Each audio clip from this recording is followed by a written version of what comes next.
MaJaMa. MaJaMa. MaJaMa. You boys thought you could come in here and steal all these beautiful things? What a perfect idea. Welcome back, everyone, once again to MaJaMa Jams, a show where we discuss other people's work to avoid doing our own. Now, you guys may remember a chunk of months back, we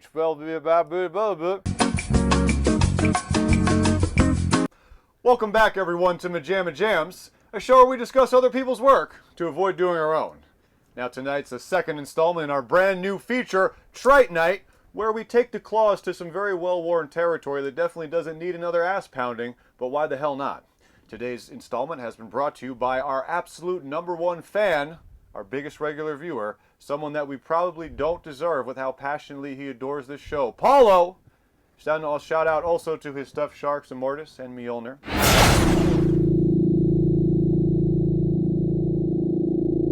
But Paulo said, hey, I have an idea for a Trite Nite. How about 2004's infamous Catwoman? Now, it turned out to be a very good suggestion because I had not seen this before. And I'm sure that makes you very sad. I didn't think it was going to actually live up to the infamy, but it does. It did, and more, and then some. Oh my God. All right, let's try to get through this very quickly, guys, because it's a base level plot. Halle Berry takes on the iconic role of Catwoman, made popular by Eartha Kitt and Michelle Pfeiffer. She is a frumpy-looking secretary for a giant conglomerate putting a beauty de-aging cream out. Oh, she's a designer. She's a designer, an artist. It's the meek character that needs to stand up for herself. She tries to get a painting to her boss, or revision to her boss that's late on time, so she ends up into a plant that pumps out chemical waste, as often happens. The guys there see, oh my God, there's someone here, she knows her secrets. They push her out of a pipe. CGI cats start chewing on her. They know that the cream that they're about to put on the market will eventually make people sick. The cream that they're about to put on the market is about to make people sick, which is also how people felt when they found out about Eric Clapton's racism. And then they get her out of a pipe, and a bunch of bad CGI cats come and eat her. No, they just blow into her mouth. They blow into her mouth like a breathalyzer test.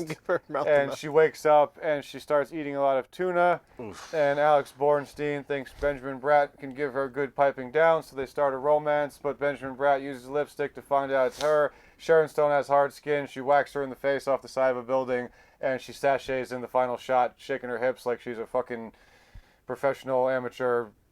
Doesn't make sense. Stripper. Hip shaker. And then we roll credits. That was already too much time given to the plot synopsis of this. Three screenwriters. There are times when I don't understand. Understand. There are times when I don't understand, and I don't know. I would like the actual answer of why, for what this is, you need 3 people to come up with the story and 3 people to come up with the screenplay. There are certain times where it's genuine head scratchers. Maybe it's cheaper? 6 people. And then again, that means that 3 people conceptualized it and 3 people wrote that script. Like, what is happening? We have our ways. I don't understand the mechanics. Like, we could do these things. I don't even know if I want those jobs, but like, it's just why. Well, don't forget, it's not just 3 people writing it. It's a whole corporation behind you saying, You're right. no, What? do that. No, do this. No, do that. No, we need this. No, do that. Plus, I take it back. You're absolutely right. It's 60 million people writing the script. Yes. That's how this happens. Plus, there is Pitof, the director. Pitof is a French director who comes from, surprise, special effects. So more like Pit of Despair. I doubt it.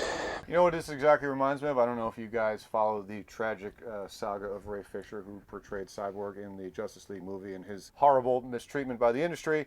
But there was an anecdote which seemed like there's no way this is real, just because this is so the Hollywood cliche. But he said he was taken out to dinner in the middle of this because they were trying to get him to say "booyah," his catchphrase, and he was like, "Yeah, you know, the Did they take him somewhere nice? The CEO's son is like a big fan of Teen Titans, and if he doesn't hear him say "booyah," he might not like this movie. So come on, Ray, play ball. And I'm like, granted, I'm probably the most naive human on the planet. I always think of the fact that a gentleman like you has actually seen the industry firsthand and the horribleness of it. So I'm probably just naive idiot. But the fact that that actually happened, you're actually being taken out like, the CEO's son really wants to hear you say "booyah." So if that doesn't happen, I don't know if we're going to have a Justice League movie.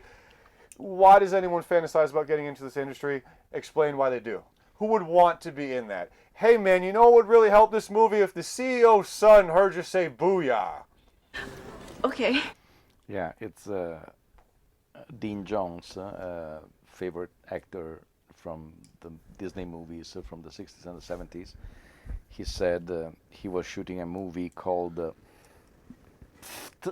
and the Love Deflates or something like that. Really? Yeah. And he The said... title is "Pfft and the Love Deflates"? or something like that. I don't remember the second part, but the first part is... And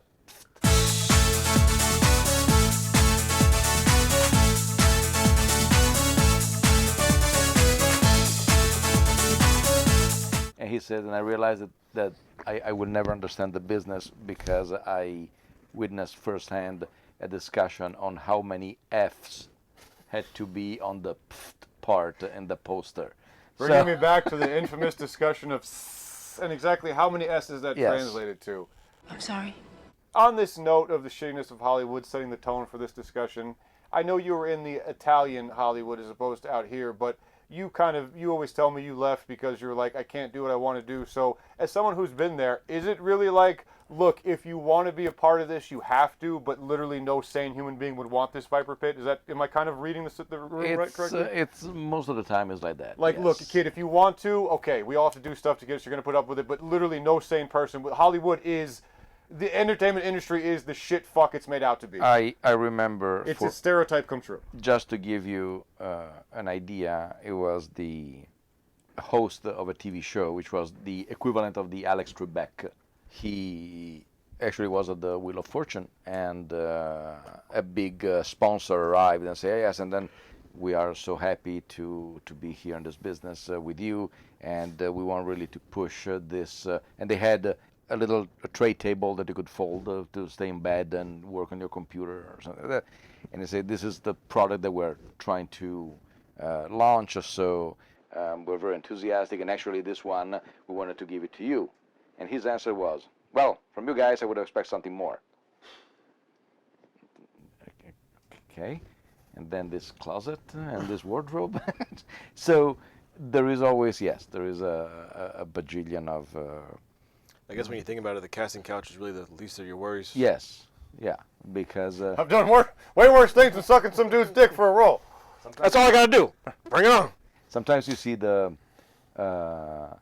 associate producer. Usually when there is an associate producer, is a gift that they give to somebody.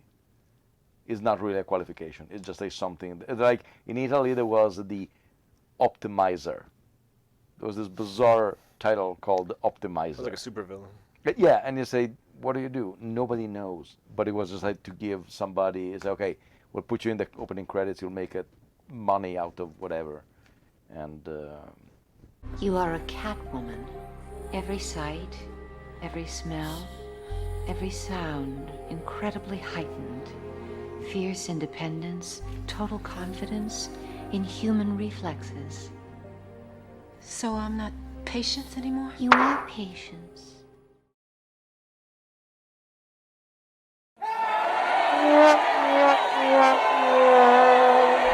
What? Your husband, is he home? I'm here. Why on earth would he be home? Oh, too bad. So this is a studio movie, for sure. It's a Warner Brothers, so no slouch in terms of, I mean, they did the first 4 Batmans. No, they did all the Batmans. Yep. Oh yeah, they still have Batmans, yes. It was Legendary and Warner Bros. For that. But the distribution is always Warner Bros. The first thing I would like to point out, because nothing was more jarring, and I'm curious, now that we're having our discussion, is this just looking through things through the lens of the present? Like, okay, this is 24, so basically 2004, so basically let's say 20 years ago. No. The soundtrack genuinely blew my mind. Yep.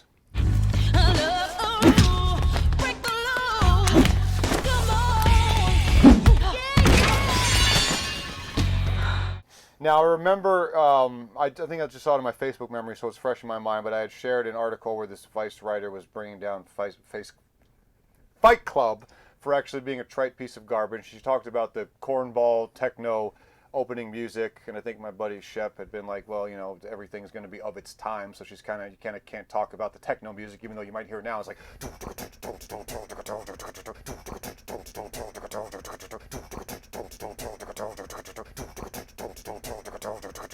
but that's my question, or at least asking your guys' opinions, is that, am I too much looking through it to the eyes of the present, and that you have to consider it's 20 years ago, but like the way I described it is everything we get in, I don't know, maybe it's Catwoman, so they're going for more of a city romantic. I mean, Benjamin Bratt is a large plot, but it sounds like dollar store smooth jazz, Hallmark coffee house. Well, only twice, though. But if it's not that, it's like the first scene with our biker thugs literally sounds like a PacSun Hot Topic-y, I'm a white kid with a guitar song, and then the rest of it is all like, oh yeah. I mean, it's a different time. I think the big error is too much lyrics during these scenes. Yes. As opposed to just straight. It's a music with not particular personality. I mean, if you think about it, a Bad Dance by Prince. It was a catchy tune. You vaguely hear it in the movie. This was in the film? Just a passage, I think, is on the radio or something like that. But it was attached to the movie, and you couldn't say Batman in 1989 without your mind that started to pound that music. This music doesn't have any personality whatsoever, and it seems all... it cheapens it. Which is why my question, if I'm being unfair to the time period, because to me, I would love to know if I watched this when it came out, would it be like, this is a bad movie, but the music has such a jarring effect. I think there's a balancing act to any soundtrack where you can use these songs, just not for every single song. It sounds like the same song, like played backwards. Now it does sound like the same song. Now we're going to slow it down a little bit. Now we're going to speed it up. With the sole exception of Doombaggy from Watch Out, We're Mad. See the walls behind no fight is made better by a song with lyrics. I have Charlie's Angel smacked my bitch up. No, that's funny, but I have an exception that is actually not a comedic answer. That proves this man wrong. Joke. Yes, true, but just one thing that actually does work. Granted, it's a little bit of a cheat because it pulls attention to it for the joke. Who put Queen on the joke box? Where the hell did he come from? I don't know. Tonight, I'm gonna have myself. Well, who the hell put this on? Some random. For fuck's sake! Okay, Diane, get them somewhere safe. David, kill the Queen. What's the jukebox? But in that it's scene, unfair because you're calling attention to it for the but joke. not only that. In that scene, it happens inside the scene. It's not a commentary. It doesn't.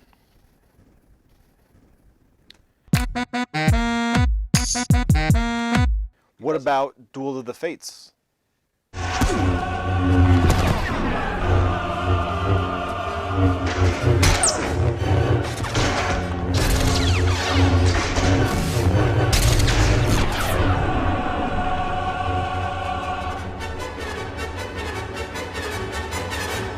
Yes. Technically. Jabba, Liba, Juba, Jabba, hot cross, cheesecake, watches, batteries. That one. Hey, say all the shit you want about Phantom Menace. Duel of the Fates combined with the mall fight that shit should be outside of that movie. Yeah? So, Look how slow Kenobi runs through that hallway when he just ran super fast at the beginning. I think that the only thing that I saved is the soundtrack of that movie, the look of Queen Amidala, and to a degree the pod race. yeah, always get the pod racing on. And one other thing that if I it was like, if it was a different film, sure. yes, no, those are the three things that I distinctly remember. All the rest is just like blah. And the only thing that it makes me very, very happy every single time I see the pod race, which I never watch it because I rarely watch that movie, is that at the end there is a kid in the background who desperately tries to have to give me 5 to some of the other aliens, With and the baby nobody.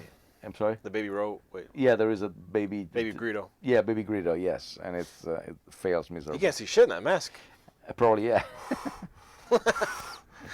I am lacking breath.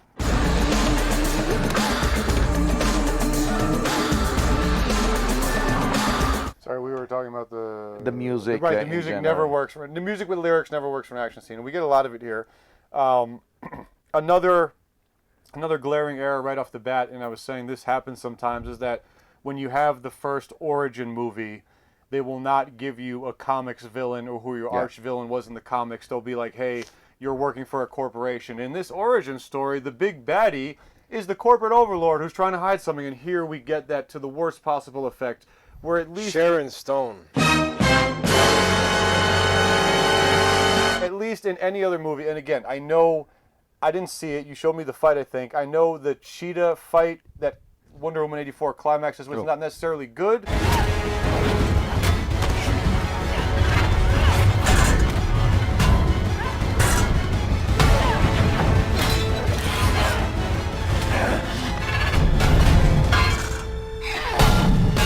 But you're still like, hey, you sit through this, you're building up to the final super villain fight. She's in a cheetah outfit, whatever. Here it's like we She's actually a slog mutated through cheetah in that one. to get to a hard-skinned Sharon Stone in Her a fucking skin businesswoman pantsuit. Is like living marble. Skin like living marble. Yes. She says it, right? She says. And she's got a pipe. She has a pipe. It falls off the scaffolding. Dude, Oh, yes. the corporate What more do you villain, want? the corporate villain for the first movie is one of the worst things. Although I will say that Iron Man started off the MCU on such a goddamn good note because Downey Jr. made it such a great, enjoyable character study, And you had get a the lot of corporate heart. villain a suit. You give the corporate villain a suit. So that one, because it popped to my mind as soon as I said it, that one I don't mind. It's a nice, well-paced character study. But anytime you do that first movie and you're like, we're not going to give you the comic baddie, it's always like, and I've never seen a worse example than here. I mean, this could be a comic book villain that we don't know about. Obviously, there are thousands, if not millions, of different level comic book characters, but I mean, just that give me- doesn't help. I'm just saying. It's funny because they always talk about the tropes of it, but like it's even worse to me when you don't have a villain suit up in the third act. Like I said, at least if I could look forward to, okay, this movie's a piece of crap, but Her skin was the suit. It was living marble. Did you Yes. actually say that line? Yes. Skin like living marble. The thing is that. Okay. Oh, the tuna. First of all. Oh, the worst part is all like she ate fucking 6 cans of tuna okay. on your bed. Imagine the cans tipping over and the tuna juice spills into your comfort. Why does my bed sheet smell like? Oh yeah, all the tuna juice soaked into it. You still want to have sex? Yeah. Can I at least remove the can? Please tell me it's the cans and not your pussy. One thing that I can say, which is the only positive that I can see in the movie, is that both Halle Berry and Sharon Stone are incredibly beautiful.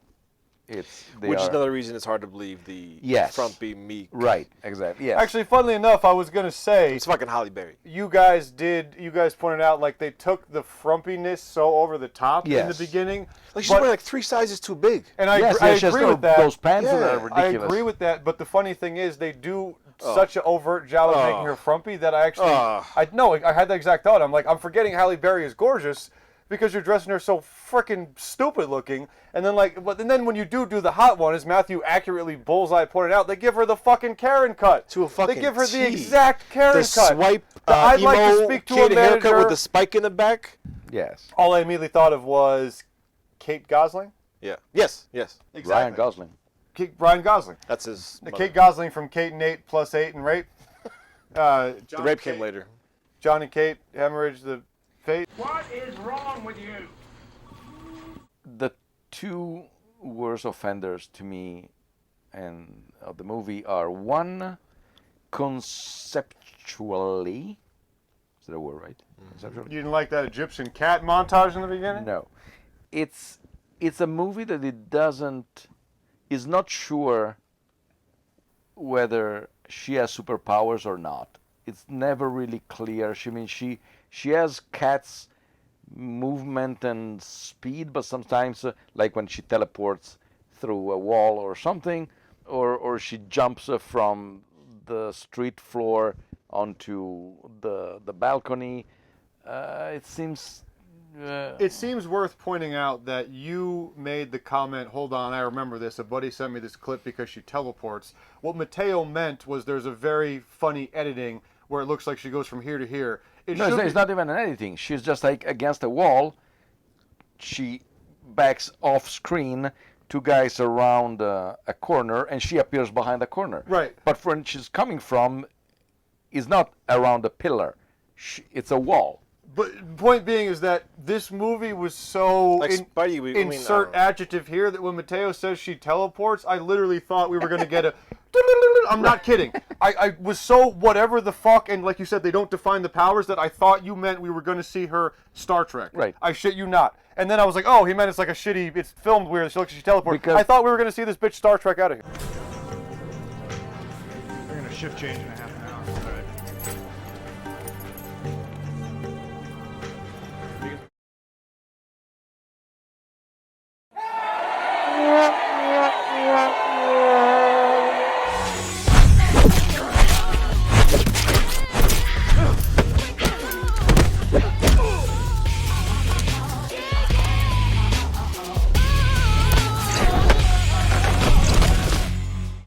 There is the part where she is clearly a video game, which is the first time that she's jumping on the roofs and Yes. stuff that is. But the singular biggest offender of the movie is the editing. Oh man. The editing is scientifically proven to make you feel sick and dizzy. The whole basketball scene that there were, I want to count how many cuts are there in that.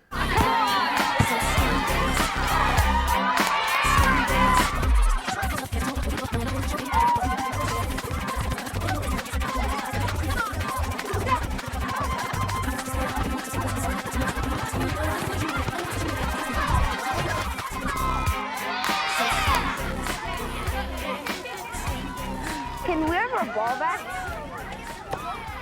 You remember you showed us the video where the gentleman was breaking down the horrible editing of Bohemian Rhapsody? Yes. I feel like something like that, you can break it down, and someone like you would pick up on it, but a less nuanced mind in film might not. They'd be like, what do you mean the bad editing? This is so blatant that I think anyone, no matter, you could not give a fuck about movies. You put it on, you would notice, like, whoa, it's like shutter. Because you cannot follow anything that. It's also half like, is it for style's sake? Is it because they didn't train them to fight properly? They wanted to make it seem I think more it's a combination. natural. I think it's just everything. It's a combination of everything. But it's so fucking fast and quick. There's like 1 second, a couple frames. Because it's. And it's jarring. It doesn't have the action effect. It comes across like I'm doing this to you. Right. Funny enough, you'll point out a lot of recent action films about saying it was so fast or so choppy. I want to actually see Transformers.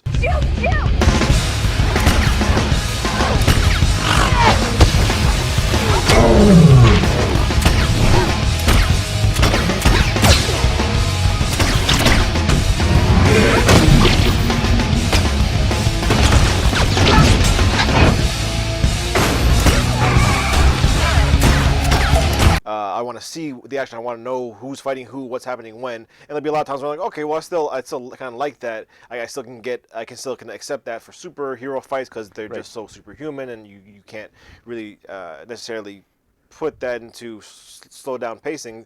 But this is just so fucking sickening, nauseating, jarring. That's what I'm saying. It's very objectively disorienting, where I feel like you don't need to be a film nerd or Even film the student. scene where the scientist is discussing when Yes, she first the first time she that stumbles in and there are finds out 4 their cuts, nefarious plan. There's like she's 4 sneaking around before she transforms. Yeah, there's 4 cuts on his Close up where she's describing what. Yeah, but it's not even like a jump cut. No. It's what is it for? I don't care that the FDA never saw the headaches and the nausea and the fainting spells. Those are symptoms I can live with. I don't know. It's just like. I think it's an attempt at style. Yes, because a lot of nimble movements with the cat, so I have to imagine they're trying to mimic that sense of nimble on the feet. I think that one of the things that they wanted to do, since Are you? Marvel hasn't. When this movie came out, I remember what is it, 2009? 2008. 8, okay. Oh. So it's 4 years later, and let's say that even Ang Lee Hulk was trying strange things, but it was more visual. He was trying to make a comic book.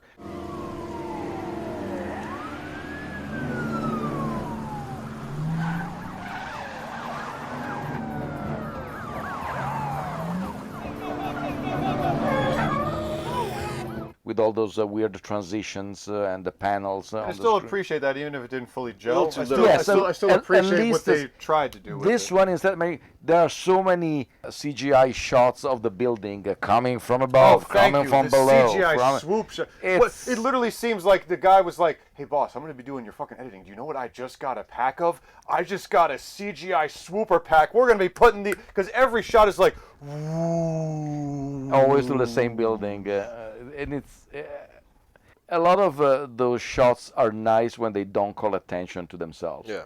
This one, every single shot is look what we can do. Look at this. Yeah, exactly.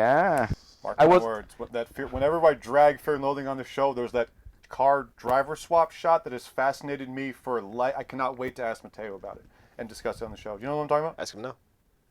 No, we'll save it for the thing. Do you know what I'm talking about, though? They switched thing and the camera, like... Did you see his eyes? We have to get out of California before that kid finds a cop. Come on, scoot over, you fat bastard. We got a real freak in our hands. Oh, shit. I'm so fascinated by it, but I think I bring it up because I feel like that's what... You obviously notice it, but it doesn't feel like, let me shove in your face. It's just like, oh, shit. And if you do stop to think about it, I'm like, how the hell did Gilliam do that? That's what popped in my mind when you said that you're not supposed to be like, look at this. Yeah, exactly. These are just like, it's. I was expecting at some point Benjamin Bratt to appear and say, on the bottom corner. Oh, dude, the lip, like you said, the lip diagnosis to match up the... Oh, yeah. Oh, the sorry. You never got your coffee.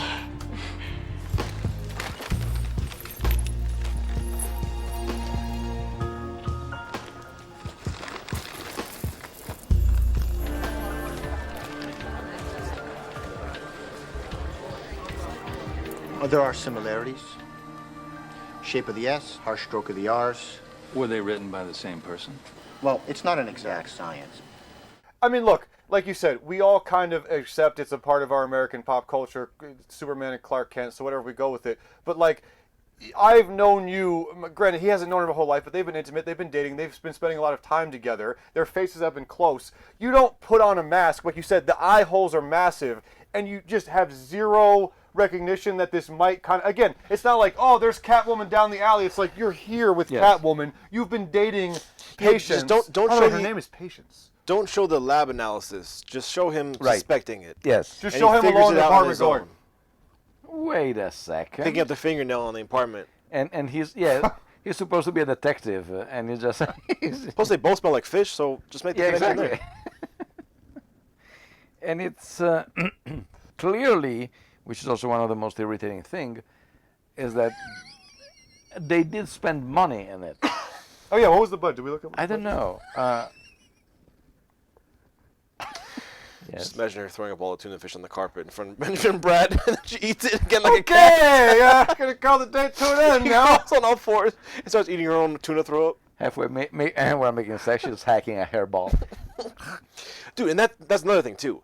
The fucking on the nose cat quirks. Yes. Everything was fucking like, do we have to do this? Do we fucking have to do this? At least with Michelle Pfeiffer, like you said, is Tim Burton's world. As stupid as her origin story of falling out a window and getting her fingers chewed on by a bunch of cats is... Burton's ambiance and style helps believe. Yes. You know what else is funny? Both of you probably forgot this, or maybe you didn't. Doesn't this man forget anything? Before, I think... Don't tell me what I forgot. Who are you? Before Jessica Alba became Jessica Alba, or maybe during, do you guys remember she was on and was it a Cameron produced? Dark Angel. Dark Angel? And a part of her powers were that she had feline DNA. So remember they did an episode... And large breasts, right? I don't... Sorry, trigger words threw my brain off. So one of the episodes I remember they did was that cat DNA had her going into heat and she couldn't stop coming on to guys. And I thought that was kind of a clever way to explore that. And again, that popped in my head when you said that. It was like, oh, that was kind of a cutesy little way you could play. Okay, part of her you power almost cat humanize DNA. her and make it relatable in a sense. Whereas this, it's just like, she transformed, she's like... Yeah, and she goes to the fucking house of the witch... Oh yeah, who was that? She fucking throws a ball of catnip at her, and she just starts like molesting it with her mouth and nose. I'm like, really? Yes. And the witch throw him down the balcony. And then throws a bunch of papers on her too. And she's like, oh yeah, look at all these pictures of you from history. Like, bitch, you're just knocking off a fucking balcony. Catwomen are not contained by the rules of society. Even if it didn't work, you guys don't think our No! opening montage of Egyptian cats throughout history is an interesting angle to go with? No, Even if you think it worked? It was how they executed it. If they didn't do it I'm not- again yes. halfway through the movie. Again, yes. you know I'm with you that this movie did not deliver, but I'm saying you don't think that was an interesting angle to attempt if you were doing this? Well, it would have been Cats throughout history. If you're going to do a supernatural Catwoman element, yes. It would have been also interesting if the woman, the witch woman, whatever she is, if she were Egyptian.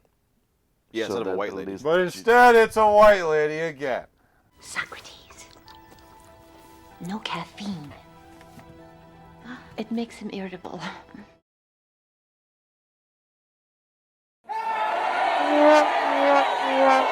I'm not going to tell you again. You turn around, you put your hands on your head.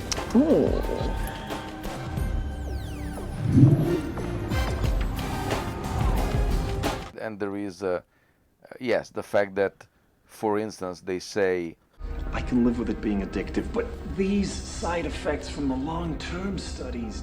That won't happen if they keep using it, and we'll make sure they do. her friend uses it for a month, and she winds up in the hospital, but she's fine. Facially wise, she's fine. Yes. So in her defense, she already looked pretty bad to begin with. Very true. But and then she has a boyfriend out of the blue.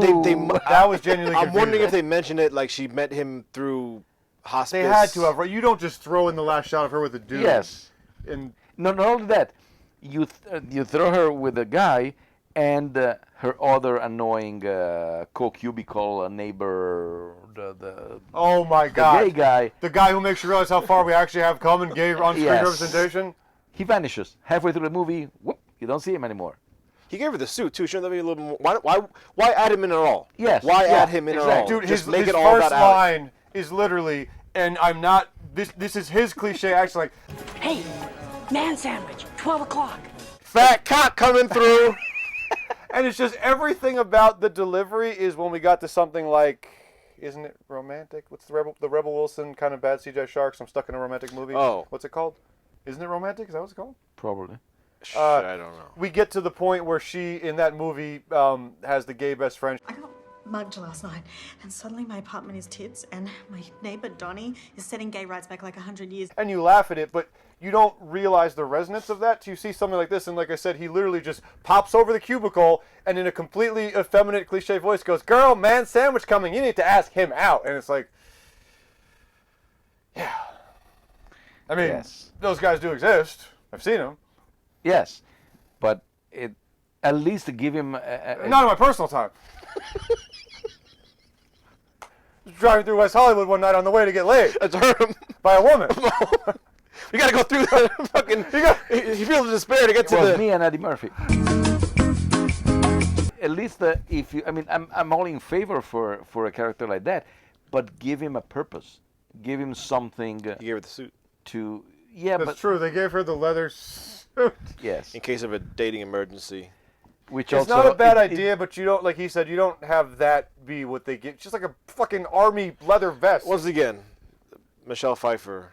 It's such an awesome scene when she goes and crawls back into her apartment, starts smashing up her fucking place, and starts sewing up her own costume. Yes. And just the stitches they added to the Catwoman suit Yes. that man returns. It's so almost fucking dope. Frankenstein-esque Yes. as a. Yes. Meow. You got to have a strong visionary for stuff. That's what I'm saying. Is that I can excuse literally anything that happens in that because Burton is such a strong visionary that his style is all over that movie. Here, you don't have a style, or you try to, but it just comes across. You have too much style in this movie. Pitoff. I'm sorry, you do know him from other stuff? Yes, he is. Mateo. Sorry. What did we tell you? He was a special effect technician. He worked in a lot of French movies, like the. Pretentious cinema? No, he did also. I think he did. You already said French. That's I redundant. think he worked on Alien Resurrection, and he worked on the movies about Asterix, the Gaul, because not the cartoons, of course, the live-action movies they made a lot. What? Yep.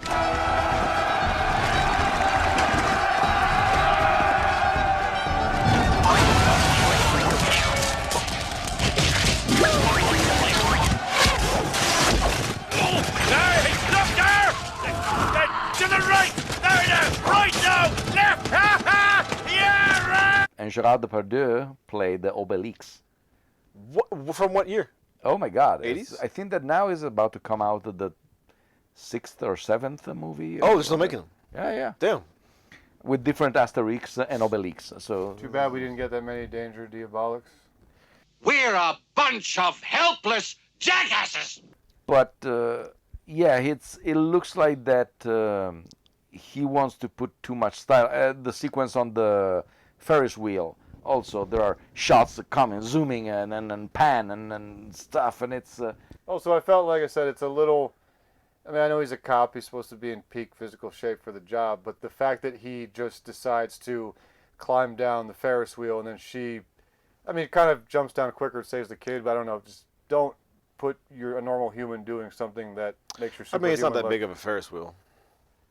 Yeah, I don't know. It just seems that they both jump off to help, and it's too congruent. And he doesn't have powers, and she does. All right. Yeah, I guess. Terrific. He couldn't have caught that kid. This Ferris wheel was fucked from the start, though. Yeah. The latch or the. Like you said, the guy's like, I don't know what to do. It's really just one lever, so I guess I'll shimmy it back and forth until something happens. No, you're shaking it.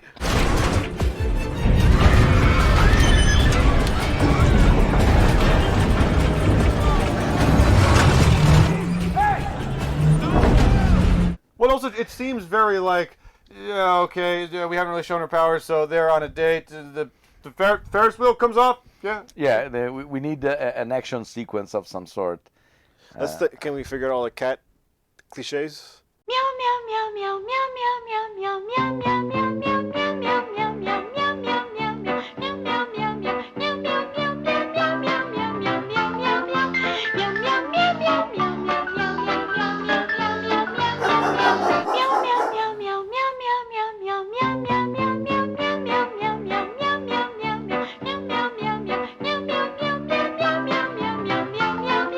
and saying you're perfect or something like that.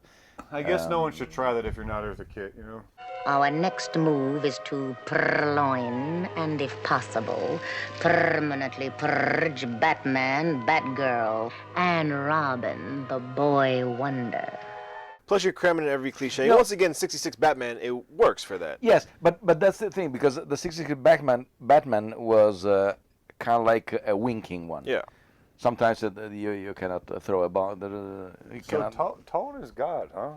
Yeah. I always find myself coming back to in discussions, but the more I think about it, it really what makes or breaks it. Because based on what he's saying, if you had a director that found the schlocky tone, I feel like that really is it's everything. Like you can get away with murder if you have it properly, and you can do nothing if you don't have it. Also, no reference to Batman. Nope. Batman. I didn't expect that in this, though. I didn't expect that in this. I may have expected just a quick one-liner toss away apparently joke. it doesn't exist in this universe. Yeah, and no reference to Gotham. No. So she could just what's funny is honest. Now that you say, I didn't expect that at all. In fact, when you bring it up, I'm like, I didn't. But I figured there would be some joke about, another caped crusader on the night on the Maybe it prowl speaks tonight. volumes to the times before every fucking movie needed to do that. No, I mean, even Batman has lines about Superman. I want a car. Chicks dig the car. This is why Superman works alone.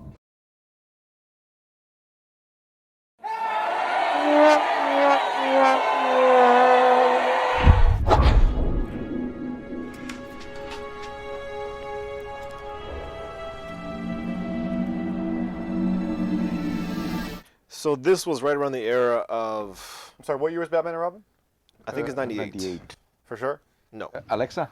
Forever's definitely What year is Batman and Robin? The film Batman and Robin was released on June 20th, 1997. Oh. Okay. Thank you. So this would have been Spidey... 7 years. X2, Daredevil... Time. Literally. Ang Lee's Hulk... Yeah? Yeah. Give or take a couple years. You ever see the Affleck Daredevil? I never have. Yeah. I did. Yes, you did. I did? I don't know. Actually, maybe, I don't know. I not only that, I saw it. Bullseye. No. Yes, as Kingpin. I saw it and I saw the director's cut. Much better I hear? Much worse I hear? Sure. It's just much the same I hear. It's longer. It has some scenes that are some sequences that are shuffled.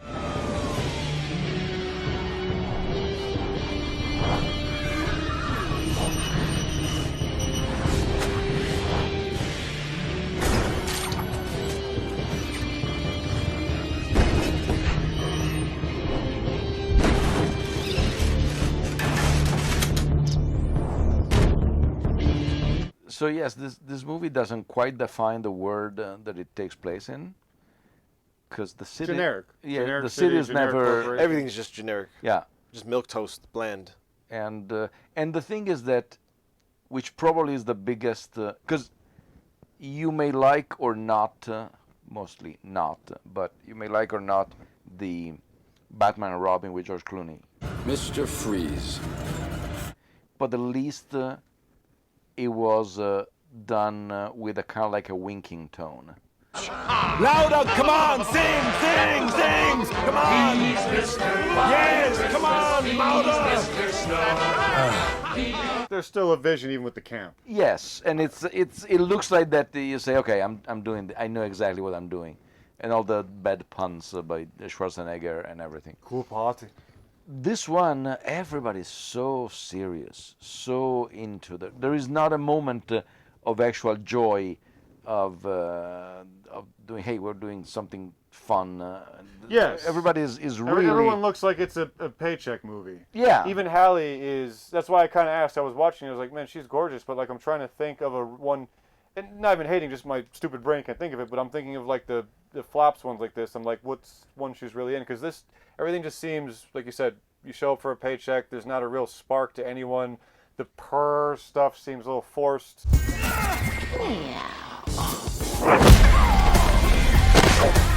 And kudos to her for going in person at the Razzies. Yes, that's very badass. Yes. That's really badass. 1,000. We respect that immensely. Yeah. Oh my god!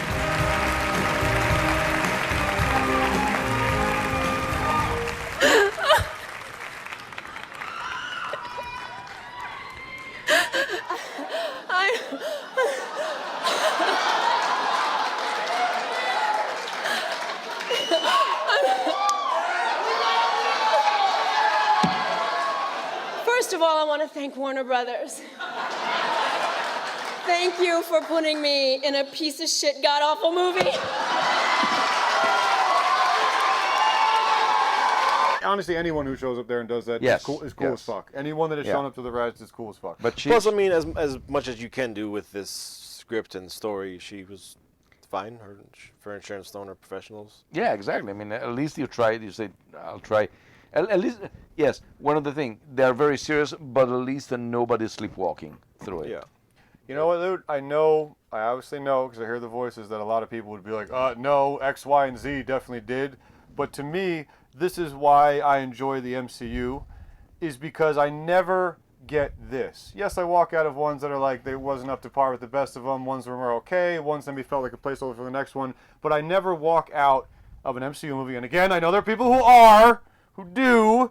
I see the comments, but I never get this. I wish I saw the comments.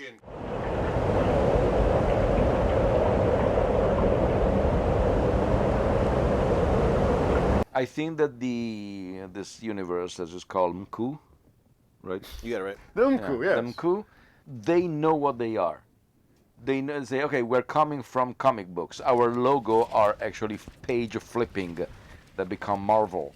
So there's a love to the procedure. Yes, we this know. Feels like, let's say, this feels like a joyless. Everyone's getting paid. Yeah. We got to do this. Director's getting paid. Hallie's getting paid. Was there a DC logo? There had to. No. Oh my God! There wasn't a fucking DC logo. There was Bob Kane and DC in the credits. There was in the credits, but there was no logo. I don't think so.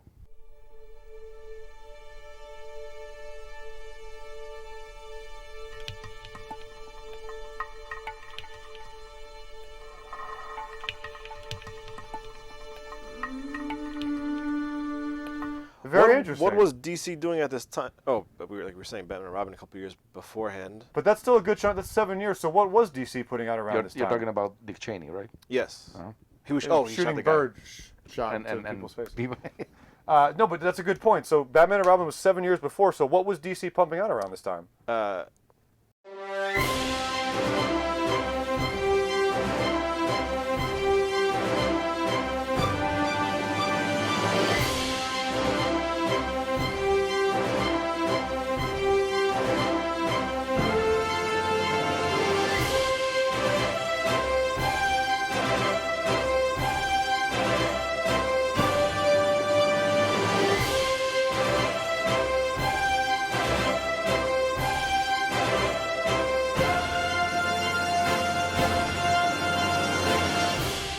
Wait, what was you would know this, or you at least would know this. What is the gap? I never thought about this. Similar when I didn't realize how much of a gap we had between Jason 9 and Jason X. What was the gap between Quest for Peace and Returns? Oh, It'd be pretty fucking sizable, right? Yes. Which is interesting because again, there is no more iconic superhero. I think that Quest for Peace is, I want to say 87. I think. Holy shit! So like 20 years.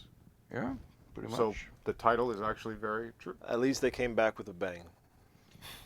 Yes. I like the plane rescue.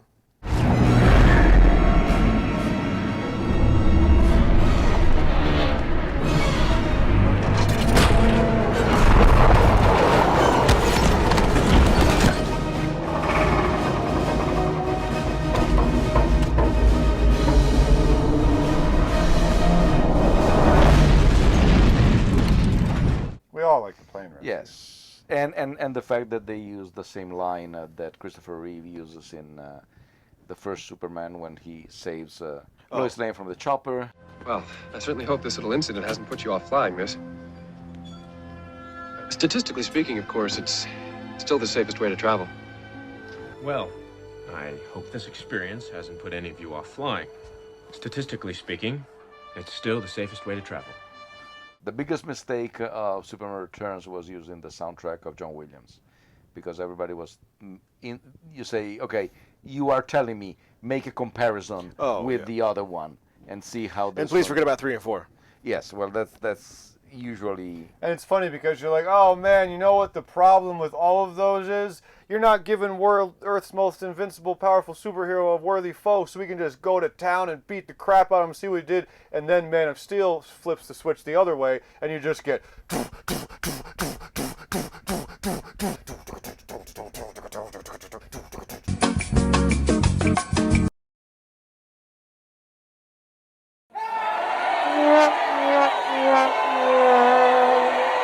Give my regards to my husband.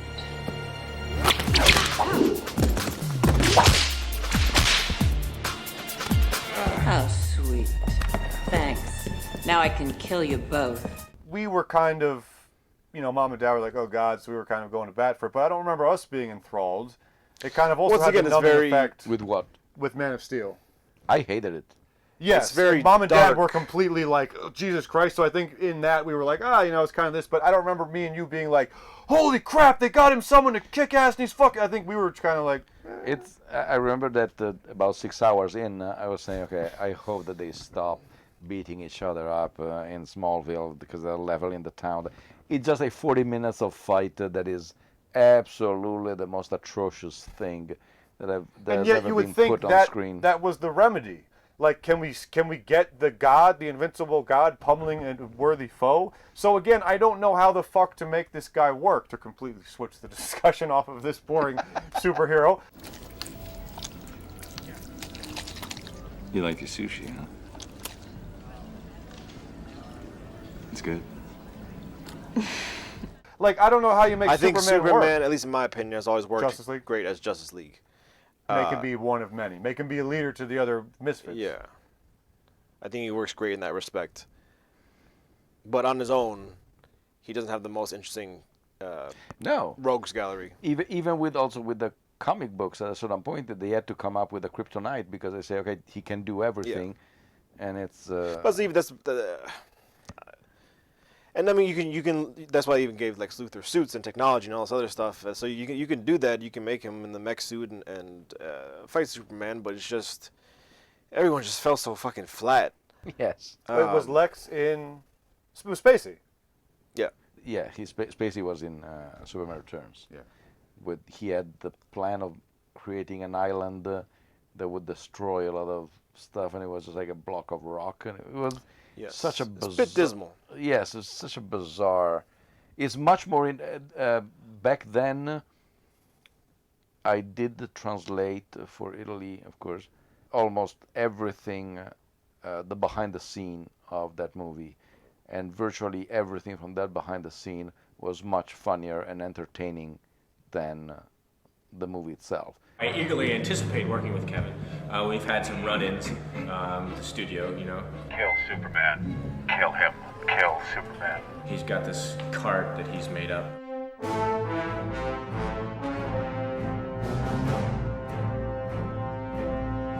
Kryptonite on the side, and he's got this doll chained to the back, and he drops it off and drags it and yells on his megaphone. Superman must die. I definitely feel his presence. Where is my director?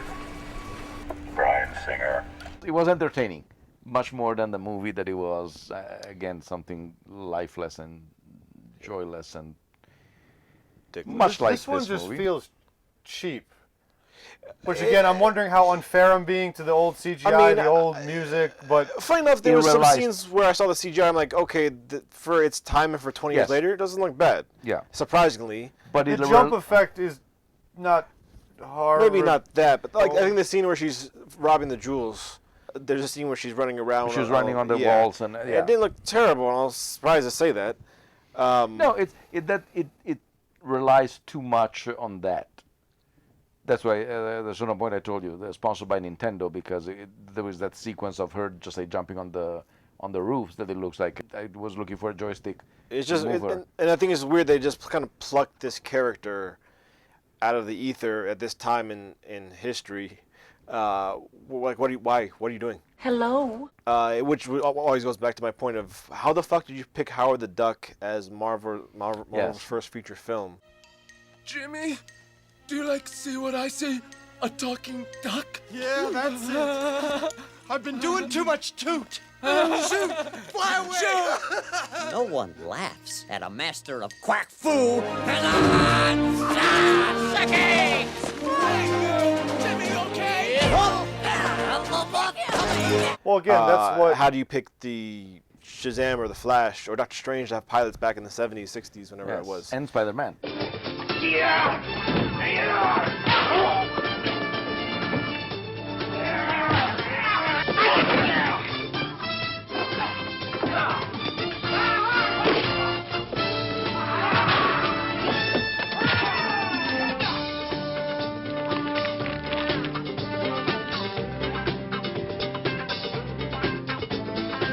Well, Spider-Man at least was a big was a TV fan movie. favorite. And they made a couple of TV movies, but they were also quite bad. That's why, to me, a lot of the stuff, even if I was just an observer and not such a passionate fan, a lot of the stuff the MCU does is objectively impressive when you look at the hit and miss history of the superhero films. DC films is given what is objectively, literally, unavoidably the two biggest, most known and iconic superheroes of all time in Batman and Superman. And for a bunch of movies now, can't figure out how to make them work, can't make one that connects. And Marvel's like, yeah, we're going to take an obscure fucking tree and talking raccoon from some series no one knows from the 1970s. We're going to have all of you fucking rush into the Disney store to buy plushies of them by the time the movie's over.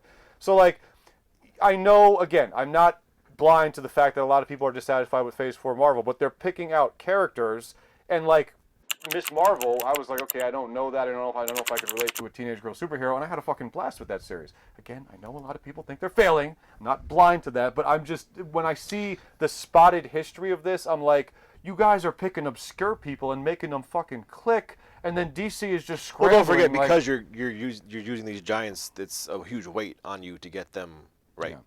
When they've existed for over 100 years. Honestly, I think mediums. The Batman is better than anything DC EU or DC has done in a very, very long time. The hell are you supposed to be?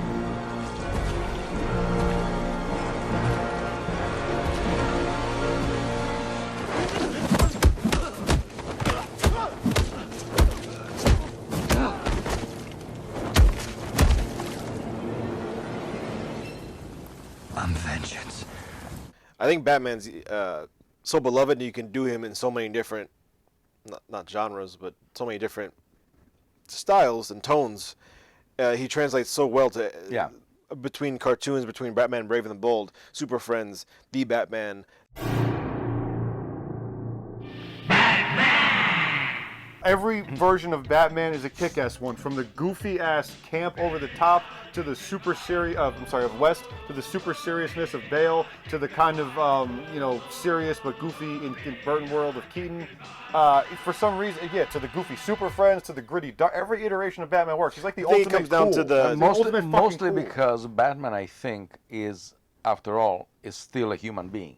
He doesn't have any superpower. He has super toys. The guy just always make it fun, James Bond. Yes, exactly. And an unparalleled, except for maybe Spidey Rogues Gallery. Yes. An possibly the greatest Rogues Gallery in the history of comics. Again, Spidey is big competition. Just funny how much that makes or breaks it. What if I told you I know the truth? That I know who really killed your husband? That I know about Buline? Why, detective? You make it sound like I'm a suspect. This one clearly, it was an attempt of saying, okay, Batman and Robin tanked. We need to find something hero-esque to see if we have it. What do we have? Catwoman.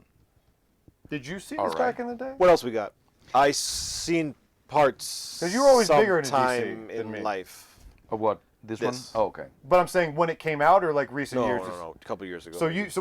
But that is to say, you didn't give a shit to rush out when this came out. Because I feel like you were always more DC than me. We shared Marvel more, and you were always more DC. I got into Justice League when it first, the cartoon when it dropped in like 2000. Still haven't seen this Zack Snyder cut, thanks to someone. I've seen half. Hello? Well, let's vote. I was going to say, yeah, did we cover all the shittiness? Well, there's plenty. Wait, we're not voting.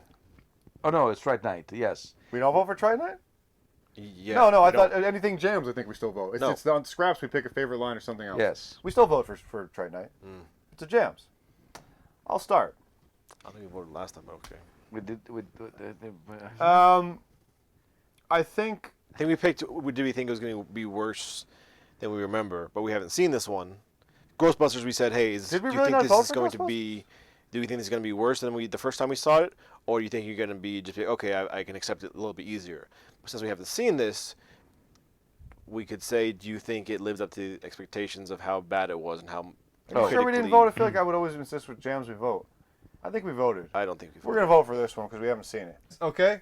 Here's the one. We're going to vote first. Yeah. I don't think we're supposed to vote on this one. No, I'm voting with this, and this, and this. Mateo, try to keep track of this for the scoreboard of how many this is. Can you vote for me while you're at it? This.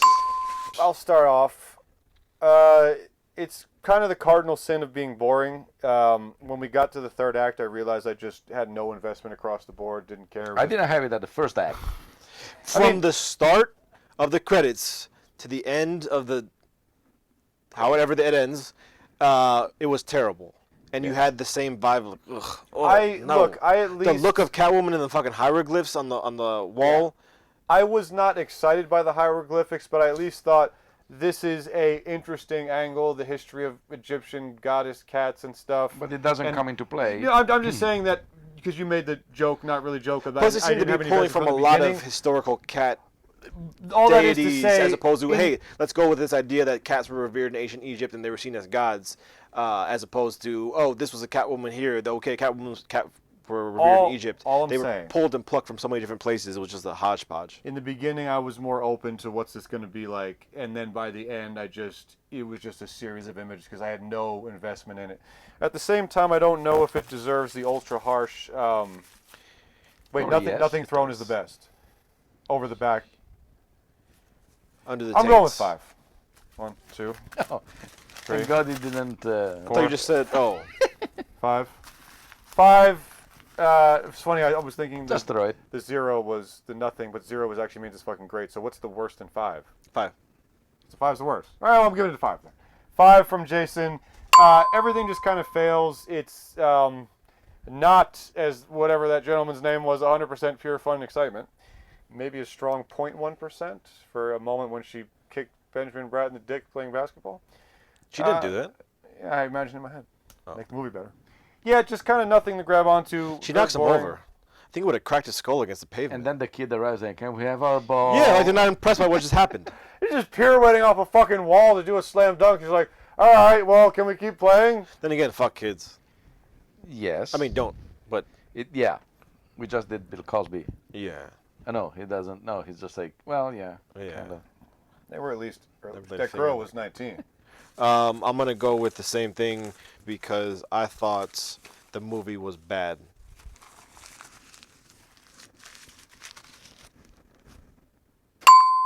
Perfect. And I will go. I'm tempted of going 5 but I will do some generosity, something a little benevolence. controversial. Yes, I will go with 4.5 for one reason and one reason only. I know it deserves 5. It deserves more than 5 actually, but there is a reason. Even when we started watching it, we say, in our mind, we say it can't be that bad, and instead it was. People need to watch what Hollywood at its worst can actually. It was impressively bad. It was impressively bad.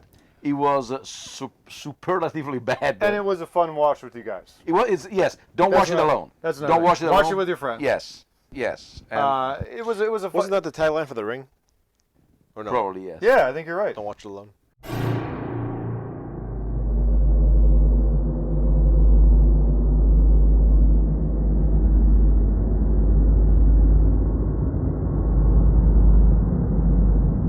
And I'm sure that probably it has some people who likes it. No. I mean, you said both critics and audience was pretty abysmal yes, on Rotten Tomatoes. 8 and 18, I think, respectively. But still, there is an 18% of the viewers say that's very good.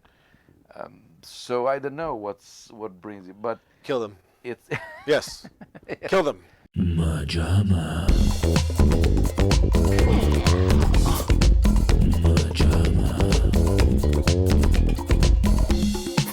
It's one of those abysmally bad movies that a lot of people say no, it cannot be that bad. If you edited this into a music video, yes, it'd probably be fun. Yes, 3 minutes is tolerable. Yes, because even the scene where she's dancing in the club, the way it's once again chopped and cut up, it's yes. like okay, you're not editing a fucking music video. This is a fucking film.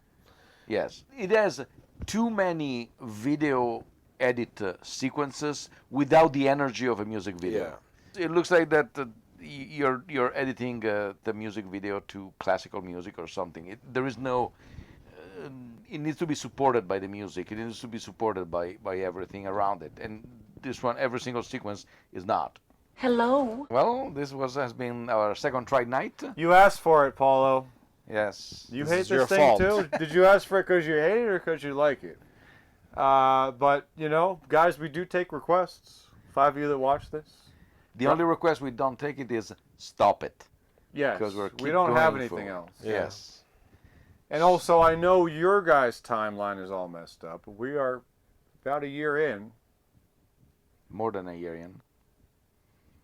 We thought we'd be dead by now. We thought we'd be dead by now. So. And I always forget in the beginning to drop a comment. So, Paulo, drop a comment and tell us what you'd like to see next. We love you very much. Thank you for being our regular viewer. Thank you anyone else who's been with us. This has been the second Trite Nite. If you guys have any suggestions for Trite Nite 3, drop them in the comments. Or literally drop anything in the comments because we're living and dying by that algorithm. And we'll be back next week with an all-new Jams. You don't know that. You don't know that. Could be a Scraps. Or an all-new Scraps. Or something else. But let's end with our signature line.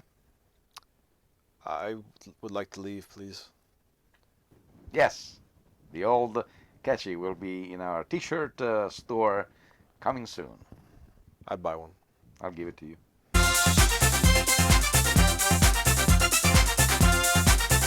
MaJaMa.